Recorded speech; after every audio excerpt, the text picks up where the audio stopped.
Welcome to School Life Unpacked, the podcast for anyone navigating the complexities of their child's education. Join me, Natasha Curtis-Ego, and a lineup of insightful guests as we explore the challenges, joys, and surprises of school life, offering support and tips to help us feel more confident and connected. Today, I have a very special guest, and I'm going to allow her to introduce herself and tell us a bit about herself. Hi, I'm Hannah. Hi, Hannah. Today, we're looking at the real experience of school life. A local mum who has put 2 children through school, and if we could just embark on sort of your journey and how you found that would be wonderful. Yeah. Did you find, what made you decide what school to put your son in? Did you look at catchment, distance, or was it just, I like that school? We looked at catchment areas, but we didn't look at any schools. We didn't look at any. Never viewed any of the schools because we used to walk past the school that the boys were at anyway. And there was always outdoors and seemed like really happy. And we were like, well, that's what we wanted. And it kind of felt like that was our fit. And we're like, oh, we really want him to go there. Really wanted to go there. Never looked at any I looked at Ofsted when we kind of applied. That's when I looked at Ofsted and I was like, well, really, it's kind of too late to look at all the Ofsted stuff and everything like that. But I didn't. So in that sense, I was a bit naive for things. But no, it just felt like we got, when you get a vibe of something, and it just felt like that was us. And also we have to walk past that school to go to any other schools. So it's right pretty much on our doorstep. So going back, would you have to have looked at the school, like gone in and met the teachers, or are you still happy? In a way, I'm still happy, but also because it was lockdown as well, we didn't get a full nursery year either. So obviously he started in September and then come to March and it was lockdown. So we couldn't even view any schools really if we wanted to. Yeah, and the whole kind of experience through like the starting school process was completely different from the first to the second. And I was like, oh, you do this? And they're like, I've always done this. And I was like, no, we haven't. Like, I've never had this. Like, it really kind of threw me off a bit. I was like, if I could go back, I wouldn't really change the school. I probably would change how I would have approached things, if that makes sense. Yeah. And kind of know what to look out for now in that sense. So what would you look out for now? I wouldn't look at the Ofsted report that I did anyway, but now I'd be like, no, I would take more into consideration of personal, I can't even think of the word. So like personal experience? That's the word, yeah. Okay. So as in, would it be more helpful to speak to other parents who have been through the school? And not kind of make it all seem like it's really nice, that I want like the raw of, right, if something did happen, like, or how did they deal with that? Did you feel good about how they dealt with it? Yes. If not, what would have you liked to get out of it, or what do you think they could have done better? But yeah, that's what. I suppose on a tour, they're showing you their best side. Yeah, they don't like it when I went on the tour. And then on the website, everything is sort of the polished version. So you want the real side of the school. How do they deal with certain things, and how do they resolve if something was to go wrong? Yes. Do you think having one child in a school and then having the dream, which is to get to one drop off, and having your second go to, you laugh, but it's true. We all want the one drop off. So having your second go to the same school, was that like a relief? Because I know we all assume when we're applying with our second that they will go to the same school, but you and I know a few parents where they've gone to different schools. So it was a relief, obviously, because we are in a catchment and obviously it's siblings, so that bumps us up a lot more. In that sense, it was a relief, but I still had anxieties because my firsters had still not having a great journey. So it's like, I don't want my seconds to have the same school experience. Yeah. But now we're in a few months, I'm like, actually, their journeys are completely different. So I've kind of relaxed a bit about that. No, it's really tricky, isn't it? Because you don't know how things are going to go. No. So you just hope for the best. Could we talk a little bit about how his journey's going and how you feel about that? It's not going great, to be honest. There are some people at the school that are amazing, and if they weren't there, the school would not be what it is. But he has always struggled from day one. We've recently found out that he's possibly dyslexic, but I've been saying that from day one. And they're like, no, he'll be okay. And I'm like, well, yeah, fine, he's still not okay. Like, what is going on? Sort it out. So he's getting help through other means. Okay. And that person has flagged up to the school. So now that's why they're being kind of a bit hot and proactive, which is nice because it means that this other person is advocating for my first as well as for us, and they're for us. Okay, so that support has been that's been amazing. Really helpful, yes. So hopefully now that this is in place, and then we can now got to go privately for things, which is another thing that I'm a bit, why have we got to go for private for? Is that for everything? Assessments and things like that? He's had the diagnostic that's done in school, but then to get the actual full assessment, you have to pay privately, and it's a lot of money. Do they? I think from what I know about the dyslexic thing, they always made you go and do it privately. Years ago, the school would then, if you're found to be dyslexic, they'd reimburse you. So does that no longer happen? Not that I've been told, no. Oh, no, no, yeah. So years and years ago, you'd have your assessment done privately, and then the school, if you were dyslexic, they would reimburse you. They'd apply. I don't know how it worked. They'd apply, and you'd be reimbursed for the test. Oh, okay.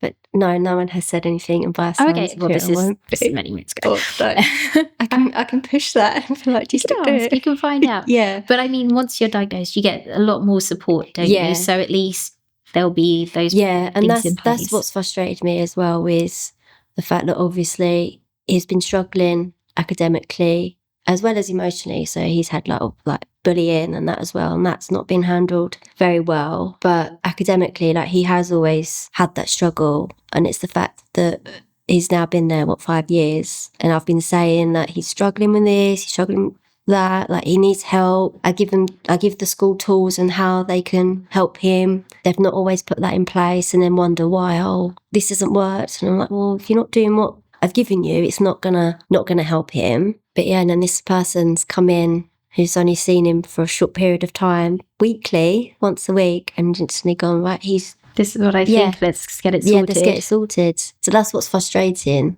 So somewhere there's been like a little bit of a breakdown between parent and teacher communication, as in them not taking it seriously enough. Would that be a fair thing to say? Yeah, I would say they downplay it quite a bit, yeah. But that goes for all situations across the school anyway. Yeah, they're not great on communication, which is a shame. It is, because I suppose schools they just have so much to deal with, and as parents we want them to respond to us and our needs, but maybe it's just not enough support for them. They don't have, I don't know, I'm not really sure whether it's a staffing thing. I always think it's maybe that there's just too many children and not enough staff. I feel that does make sense. Yeah.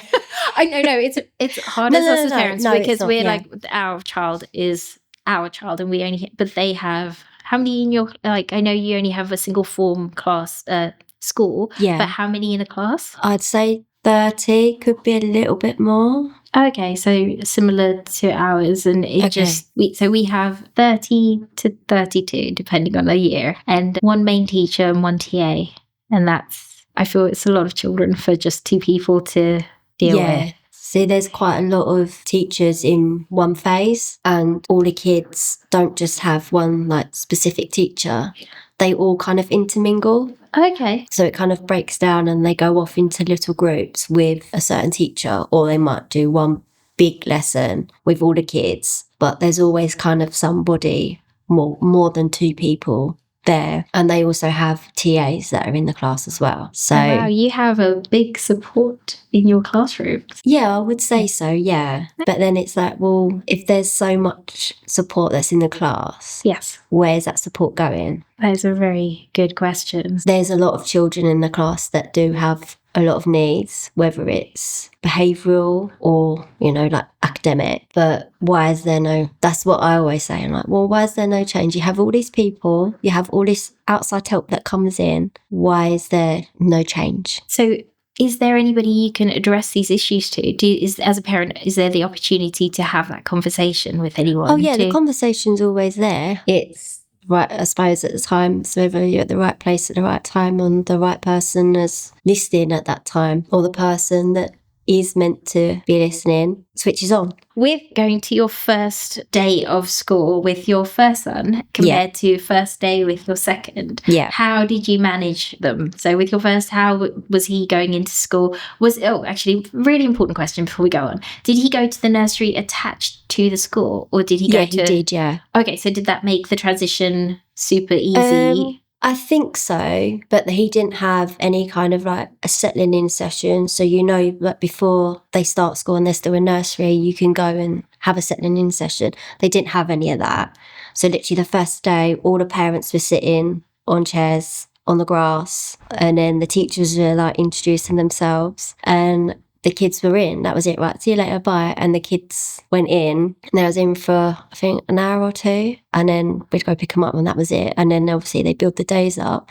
But it was like, right, that's it, bye. No, like, oh, have a good day. It was like, all right, you sit there, and that's it, bye. But that was because of COVID. Yes. So COVID sort of completely changed and transformed our first days. Yeah, and I quite liked that. Okay. I quite liked it, and how it was on the playground worked as well. So we pick up, it was like a circle. So you go in through the main gate and you come out through the side gate. I really liked that. Now it's like whoever can get, it's like a free for all for the gate. You're like, right, quick, get out. Like, I quite liked that little dynamic. And was like, right, see you later, off you go. There was no tears.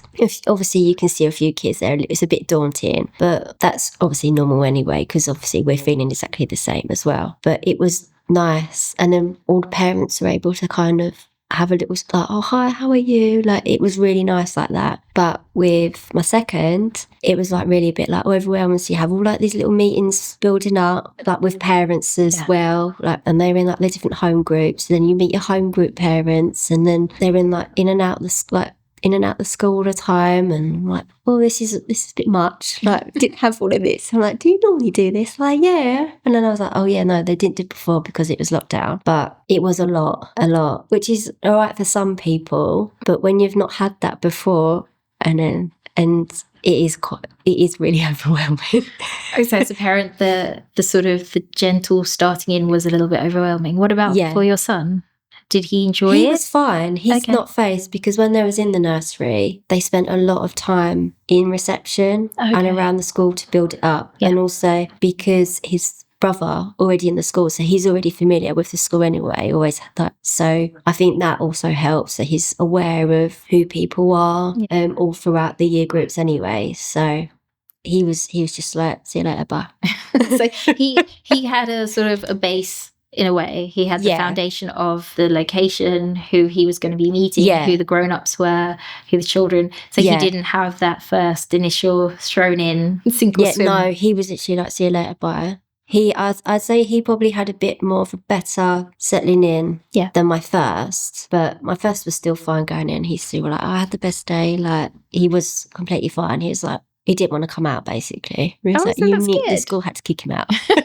Oh no, but that's what you want. So like all those first time parents are like, oh, my child is going to be clinging to my leg. I'm going to be peeling them off and trying to get them to enjoy school. It's nice to know that actually a lot of children have such a positive start to school. Yeah. You know, they have that excitement and that joy to want to be in reception. Yeah. So that's nice to know, because I think we all worry, don't we? Yeah. We have that stress of the first day jitters and trying to get it to work and things like that.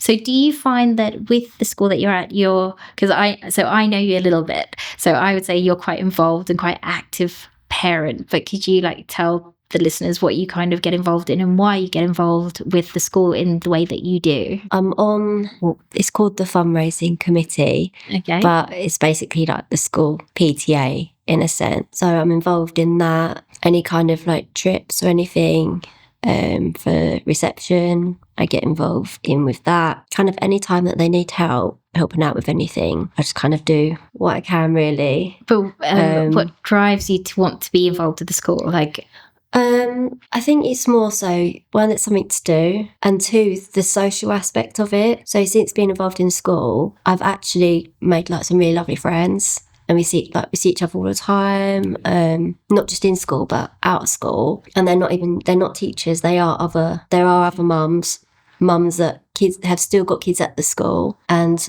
mums that kids left school years ago, but they love still being involved, so that's really nice. But no, they are really lovely. Like, we are a lovely little bunch. It's just like a nice little environment that we've kind of all created. Yeah, and it's just fun. Being on the inside of what's happening at the school, do you feel that that's quite nice to sort of see the real side of the school? Because I think a lot of parents want to get involved but don't know how to, or are worried that it'll be too much. No, you can give as much as you want to give, basically. And yeah, it is a kind of a good insight into the school. My boys, sometimes if they come past me and they're like, oh, hi, and they give me like a little nice like wave or like a cuddle or something. So that's nice. And they enjoy me being there. And the only time I would stop is if they go, I don't like you being here anymore. I'm like, okay, that's fine. Okay, so if they were unhappy with mum being around. Yeah, I would stop, because when I was younger, my mum started helping out in my primary school. My sister loved it, and I was like, ugh, my mum's in school. Ugh. Yeah, and I really didn't like it. And I did say to them as well before I started going to school, would you be happy if, or would it be, not happy, but would it be okay if I come into the school and help out? And they were like, yeah, no, that's fine. So I was like, okay, but you tell me if you don't want me anymore, I will stop. So they was like, no, it's okay.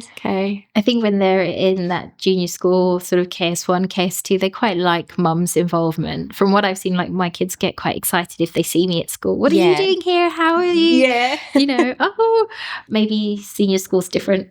And they may die. Be like, oh, wow. Or don't. But that's, I suppose, a whole different side of school life that has to be explored. But would you recommend other mums get involved? Is that something you would say if you can? Yeah, I would say, because also you don't know where it could lead to. So an opportunity could come up, it could be long term. And obviously that's what we all want, something that we can do around the kids. So true. And get paid for it. That's also true. Yeah, so you don't know. Something could come up. It might come up within a few weeks doing it. It might not take a while, but also you can even put it down in your CV if you wanted. That's true. And build up some experience whilst you're not. Yeah, exactly. Inquire. Yeah. All you got to do is ask, and the worst they can say is no. Are you ever tempted to like take it a step up and become a parent governor? Yes. Oh. Yes, and I've had people come up to me and also ask me about that too. Okay, so it's something you may do in the future. What would be the difference, I suppose? Like, from what I've noticed about parent governors, you get involved a little bit more formally, yes? Yes, yeah, and you have more of a say. Depending if there's a conversation that's going around in the school and then they ask for our input, and obviously that's kind of sometimes that we can get our voice in, or depending what we're fundraising for. So you do have a bit of a voice anyway, but obviously as a governor, you have more of a voice, and you can try and make an actual change, because obviously schools now, as much as amazing as they are, as much as they're needed, there is so much change that needs to be happening, so much across the board. So somewhere in our, I suppose I'm going to use the term national curriculum, but just because that formalises everything, that means all schools will have a similar rollout. We need more support and we need more development so that schools grow organically with the times, rather than stay stagnant at whenever it was set and not allow it to sort of progress. And then when it comes to bullying, I mean, I can't stand that anyway. I mean, we've gone through a whole heap with my first as well. But just behaviour in general, I don't understand why in certain policies it says, oh, we'll let the kids deal with it, or we'll brush it over. Literally, that's what it says. We'll brush it over if we don't feel like it's big enough. I'm sorry, but if someone's upset, that's the start of something. Yeah. And if they know they can get away with it, they're going to keep doing it and doing it and doing it. And it's going to be a cycle that's harder to break. I'm just going to repeat what I think I've understood. Okay. I don't know if everybody's thinking the same thing. So there's a policy that implies that if what the child is doing to the other child is not considered bullying in their terminology or big enough, it just it's for the children to sort themselves out, and then it's literally turn their back. So depending on your school's behaviour or relation policy, read through policies. Depending on the situation, you can't use both policies at the same time. Obviously for your school it could be different, so do ask. But in our school it's one or the other. So it's either bullying or it's behavioural. They both have different meanings. So even though both bad behaviour, Yeah. they have two different meanings and they counteract each other. So you have to choose. So if an incident has happened where you're unsure what way you could go, even though you know it's definitely bullying, but for the school to go further with it, yeah, I know. Don't look at me like that. Sorry. No, we're audio, the expression, sorry. It was the shock face. Really? Yeah, no, really. So you have to literally pick apart the product. I've done this loads of times. Pick it apart and then whatever springs out to you. And then that is how you can gauge, right, we need to go through this route, but these two and these policies should go together, but they don't. And you literally just go at them with it. Because all schools have policies. They have uniform policy, behavioural, bullying. There's a policy for everything. Yes. So as parents, you recommend read your policies, know where you stand, because you may need them. Yes. And you need to know what is the terminology in those policies to be able to say this is happening. Yes. And also, depending if it's a safeguarding issue and you do want to take it further to the point that you do want to get governors involved and you want to make a complaint, you cannot make a complaint through the school if you have gone through the safeguarding route. If you want to make a complaint about the school, go through Ofsted. Go to Ofsted to make a complaint about the school. Okay, so do not go through the school if it's a safeguarding issue and you've met the safeguarding governors. Why? Is that just what they suggest? That's their policy. So you can't complain. Can't complain to the school about it. You have to go Ofsted. Yeah. To Ofsted. Yeah. So if you have an issue, obviously you can bring it up forward to the school, bring it forward, make sure that you've spoke to the teachers numerous times first. You've had a meeting with the head teacher. If you're still not happy, then request for governors, but make sure every meeting you have had, you write notes in there and you email the school straight after, because if it's not in writing, they will not acknowledge it. Wow. And that's the whole other side of school life, the side of when things don't go to plan, because we want that happy-go-lucky experience, but sometimes things happen and you need to know what you can do and what your school can do. Yeah. So having gone through this tough journey, do you feel your school have supported you enough, or do you think there's still more that could have been done in the very early stages of the situation? There's loads that should have been done in the early stages. Loads. And also what I've noticed as well is not just for bullying aspect, like all aspects of bad behaviour, they don't really want to upset the parent. And that's what really grates me. I'm like, but you should be inconsiderate for a parent, because if you're not, then it's going to keep happening and keep happening. Yeah. And it's saying so I read through one and it's saying that if they was going to exclude or suspend a child, that is at the convenience of that parent. And I'm like, well, it should be an inconvenience. It should be. If that person's not going to get paid for work, all right, that is annoying, but it means it's going to stop your child from doing it. So we're like, right, I've not been paid today because of you. I know you wouldn't really say it. Well, depending, some people might, but you would think it, and it make you want to change it. It's like, oh no, I can't keep having this. Yeah.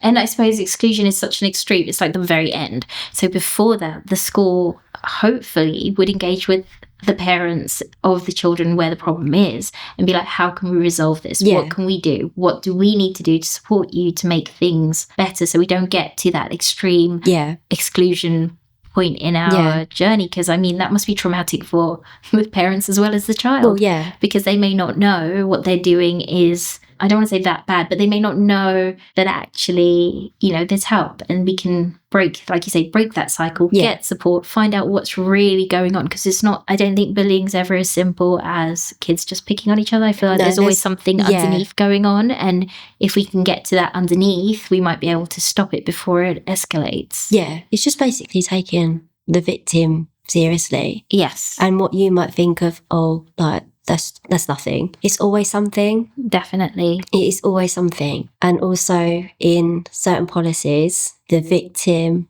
always comes out on the wrong end. Everything is for the bully. So the bully will get, all right, in a sense, you do want support for the bully because you want the bullying to stop. Yeah. But depending on what your school offer, the bully will get a lot more out of it than the victim. And the victim is literally just left like, to get over it. Yeah. Okay, so we need more support. Basically, schools we need to look at our policies and see how support can be balanced. Yeah. So that it's preventing, I suppose, because as a victim, you carry that trauma for the whole life. Yeah. It doesn't go once it stops. It's, and things can trigger that later in life. Yeah. So we need a way to basically support our children better, but it needs to be done at the school level because they're there a lot of the time facing that person who's put them through whatever it is. Things that the school do put in place, whether they bring outside help in, for my first, that's been brilliant. Like, she's amazing, but why has it got to get to that point? And I had to fight for that, basically, for them to help him to get that. Otherwise he would just still be left, and it's not right. Like, they need to kind of nip it in the bud. Yeah. Straight away. I know for the first 2 years it was like, oh, but they're the lockdown kids, and it's like, well, it doesn't matter if they're locked down or not. Like, rules are rules. Like, they're in like year 2 now. Like, it's too late to kind of start shaping them, and now they're year 4. It's now like the teachers are like, oh my god, who are these kids? What are these kids?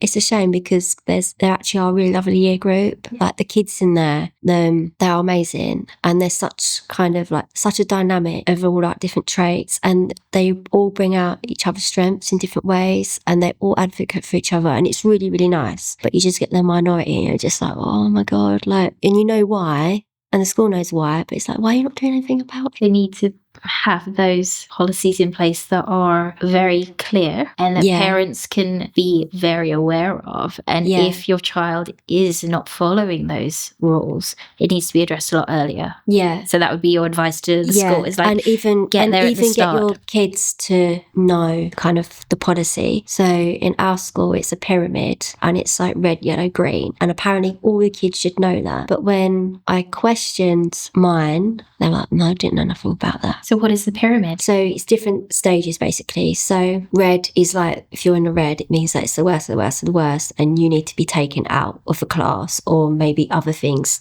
need to go on. Yellow is basically, you could be out of the class for a little bit and then you can come back. And green is obviously like, you're everything's fine. Good. Yeah, but they weren't aware of that pyramid. So how can you explain if a child's done something wrong and they're expected to know that pyramid, how they're meant to know where they stand, and how they deal with consequences, as they would say, isn't great either. I remember there was an incident, of many, but my child had to be off for quite a few days because he got hurt and had a mild concussion, and the school didn't do anything until my child was back in school so they could see that they had done something. So it was 4 days. So for those 4 days, it was normal for the child who had done it. And then when your child returned, that's when they started acting on it. And it's like, well, it's too late. That's confusing. Yeah, and it'd be like, he could have a really good day, and all of a sudden it's like, why am I being told off for? So then that also then makes them want to act out, because obviously they're getting pent up and angry. Like, well, I haven't done anything. What have I done? Because to them, kids don't have no concept of time. They don't know what the day is. That's very true. So that's not going to help them, is it? No. It's I imagine for teachers in this day and age, everything is tricky. Oh, God, yeah. And I think that where we are trying to cater to everybody, nobody's needs are being met. Yeah. In a way. So it is having better, like you said, better policies that help teachers support and help parents support, so that in theory your child is on this beautiful net where if something goes wrong, there's somebody else out there who can say, oh, actually, we've got a policy and we can put that in place and that won't happen again. Yeah. And I wonder if zero tolerance is something that needs to be put in place for certain situations where schools act on that and parents are aware of that, so that before it gets to that point, they can say, look, this is our policy. We have zero tolerance. So these are things you need to make sure are happening at home so that they don't come to school. Yeah, because it comes across that they're like that, and it's not. Well, I suppose it's really hard. It's really hard to exclude a child, and not hard. Oh, yeah. Because that's to the child's detriment, right? Yeah. And the aim is that we're trying not to get to that point. No. But then if your child is coming home having been hurt, the school needs to make sure your child is safe. Yeah, that's the thing, isn't it? It is safeguarding all children in hope that, they're there for so many hours. Yeah, I mean, they spend more time at school than they do at home, didn't they? So. Absolutely. But in saying that, that's your first child's journey, but your second child is having a completely different experience. Completely different. He's having the experience that you want everyone to have. Yeah, it's like yeah, it's like a complete flip, complete opposite. So he's just like breezing, and that's obviously it's really nice. But then you feel the guilt. It's like, oh, I just want my first to have that. So yeah, you do get a bit of mum guilt with that. But then in that sense, if anything was to come up with him, I'm like hot on it, like really hot on it. And I'm like, no, you need to act on it now. And they're like, oh well, so no. Not, oh well, sort it now. Okay, so you've learned. Yeah. Everything has taught you something. So with number 2, you're like, no, we're not going to go down that route again. No. So I'm like hot on it. And I mean, like I approach parents anyway, which the school don't like. But if you're literally at the point where you need to kind of protest on the roof and not coming down until they sort, that's what I felt like doing with my first. So at least I'm not going to get I'm not going to get that way again. So I like just approach the parent and be like, if I don't feel like the school is dealing with it, I'm like, oh, so-and-so, but not obviously intimidating, just to open that conversation, because to be honest, half the time they're not even aware. Yeah, absolutely. I think we don't know how our children behave at school, and sometimes it is parent-to-parent conversations that help, sort of saying, oh, so-and-so did this, is everything okay? That's not how the relationship between the kids has been. So it is definitely, it's very brave. Because I know a lot of parents are like, oh no, I wouldn't want to speak to so-and-so in case they get upset. But but if someone's upset, you're not intentionally making someone upset. Obviously, you're trying to advocate for your child. Yeah. And you would hope, as I would hope, that if mine had done something, I would want to know. I'd be actually feeling mortified if mine had done something to someone else. Like, what are you doing up for? You know better. Sort it out. If you were to give 2 pieces of really that you feel that somebody should have given you when you were first applying, so going back all those years ago, what would you give them? Or would you say, before you apply, these are the things you need to know, and you need to do these things so that... Definitely look at the schools. Definitely look at their policies. You can look at their Ofsted, but sometimes it comes out, looks a bit too polished and doesn't look real. Get real stories from the school. Not just really good ones, like even the crappy ones. The good, the bad, the ugly. You need to know it all, because your child's going to be there for a long time. Exactly. And if you can, try and meet teachers. And if you're not feeling the vibe, even if it's to the workspace, then you know whether or not. And also take your child with you. Look at the school twice. Have a look when they're not with you, and then take them, if you think, oh, okay, take them with you. Because obviously, if they're feeling it, they're going to be in the space, you're not. And I think so the schools are so dynamically different. I know we have like a national curriculum, so all schools follow that, but how they deliver it is so diverse. And teachers' approaches are so different that it's not a one shoe fits all kind of situation. No. So visiting schools, definitely, I agree, is so important, in meeting the teachers and having your child have a look around and see if they like it, if they feel they can see themselves going to that school. It's really exciting, daunting, that first step, I think. Easier, like you said, easier with the second, because you know what to expect. You kind of know what the school's going to be like, and you know, you've met the teachers, you have a rough idea. How do you find this journey has been for you as a mum?